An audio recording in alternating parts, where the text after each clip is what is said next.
अभिषेक सिंह आप सबका स्वागत करता हूं। बात हिंदी की में आज हम जान रहे हैं क्लास 10 के क्षितिज पुस्तिका में अवतरित सूरदास के पद, जो सूर सागर से अवतरित है। इस पद में सूरदास ने कृष्ण और गोपियों के बीच जो रास लीला है उसे दिखाते हुए मानवीय प्रेम की धारा के बदले ज्ञान मार्गी धारा को तवज्जो देते हुए अपनी बात कही है।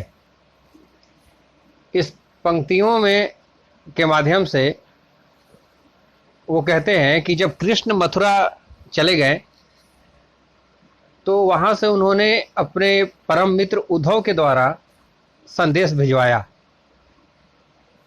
वो कहते हैं उद्धव से कि आप जाकर गोपियों को इस बात को पुष्टि कर दीजिए कि मैं अब वापस नहीं आने वाला, इसलिए वो मेरा इंतज़ार न करें और उन्हें सांसारिक ज्ञान से अवगत कराइए। साथ ही साथ उन्हें यह भी बताइए कि प्रेम के अलावा भी दुनिया में बहुत सारे ऐसे काम हैं जो परोपकार हेतु किए जा सकते हैं। जब उद्धव कृष्ण का संदेश लेकर गोपियों के पास आते हैं तो गोपियां उन्हें देखकर हर्षायित होते हुए, काफ़ी खुश होते हुए उनके समीप जाती है और उद्धव अपनी सारी बात को बड़े विनम्रता भाव से गोपियों के सामने कहते हैं। गोपियां उद्धव की बात को सुनकर पहले तो असमंजस में पड़ जाती है कि क्या कहना है क्या नहीं कहना है, लेकिन उसके बाद वो कहती हैं, पहली पंक्तियों में जो बात कही गई है कि उद्धव तुम हो अति बड़भागी, अपरस रहत स्नेह तगातय, नाहिन मन अनुरागी।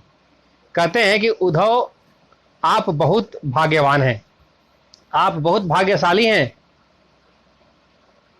अपरस रहत स्नेह तगातय, नाहिन मन अनुरागी। वो कहते हैं कि उद्धव आप बहुत भाग्यवान हैं कि आप कृष्ण के शरण में रहकर उनके प्रेम से अछूत हैं। आपके मन में उनके प्रति कोई आकर्षण नहीं है। अपरस मतलब अछूत, तगा मतलब धागा, स्नेह मतलब प्यार, प्रेम, अनुराग मतलब आकर्षण। उसके बाद दूसरी पंक्ति में कहा है, पुरैनी पात रहत जल भीतर, तारस देह न दागी, ज्यों जल माह तेल की गागरी, बूंद न तको लागी। पुरैनी पात मतलब कमल का फूल, कमल का पत्ता। कहते हैं कि जिस प्रकार कमल का पत्ता जल में रहकर भी उस पर पानी का जो जल की बूंदे हैं उसका दाग नहीं लगता, तेल से भरी मटकी के ऊपर तेल का दाग नहीं लगता, ठीक उसी प्रकार आप भी कृष्ण के शरण में हैं और आपको उनकी प्रेम की लत जो है, प्रेम की जो आदत है वो नहीं लगी। आपका मन उनके प्रति उनका प्रेम पाने को ललायित नहीं हुआ।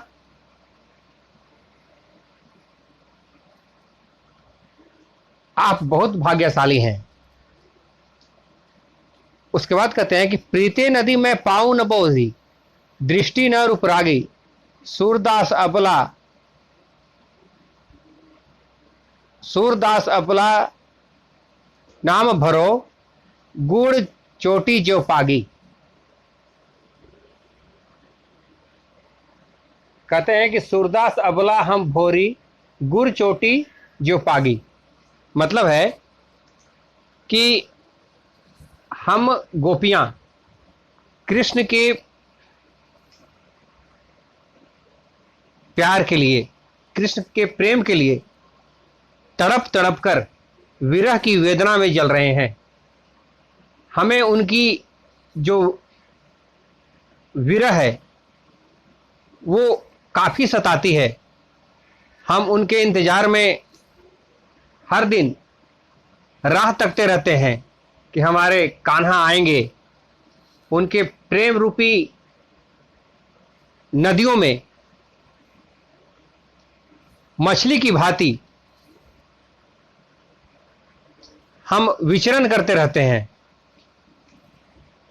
कभी तो कृष्ण आएंगे।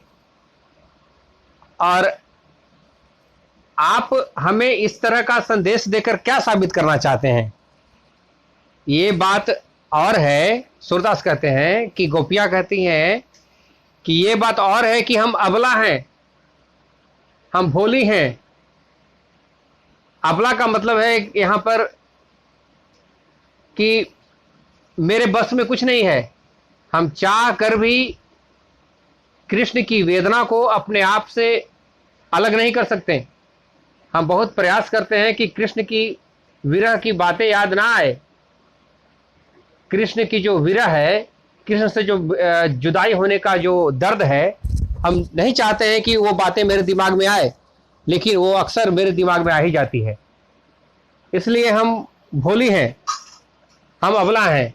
और अब हमारी स्थिति ऐसी हो गई है जैसे एक गुड़ मतलब मीठा, एक गुड़ पर जब चींटी लगती है तो वो अपने अंतिम सांस तक उस गुड़ से चिपकी हुई रहती है। उसे लगता है जब तक इस गुड़ के अंतिम कण को अपने आप में समाहित अगर न कर लें तब तक उसे संतुष्टि नहीं मिलती।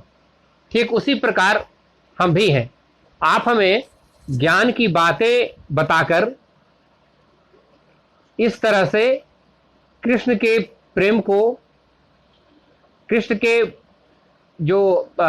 का जो प्रेम हमारे मन में है, आप उसे कम नहीं कर सकते हैं। हम भी उन चींटियों की तरह ही कृष्ण की प्रेम में पूरी तरीके से तन और मन दोनों से समर्पित है। और हमें सुकून तभी मिलेगा जब कृष्ण हमारे समीप आएंगे, हमसे बात करेंगे, वो मिलन की घड़ी आएगी, तभी हम व्याकुलता से मुक्ति पा सकते हैं। अन्यथा हमें आप अपने हाल पर ही छोड़ दीजिए।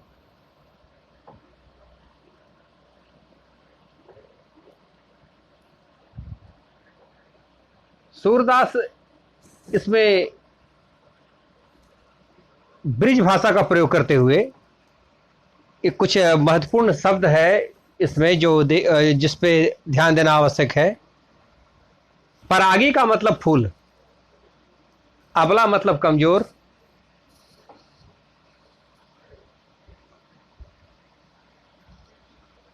और बाकी सब तो हमने आपको बताया ही। तो इसके लंबे लंबे पद हैं और विशेष पद की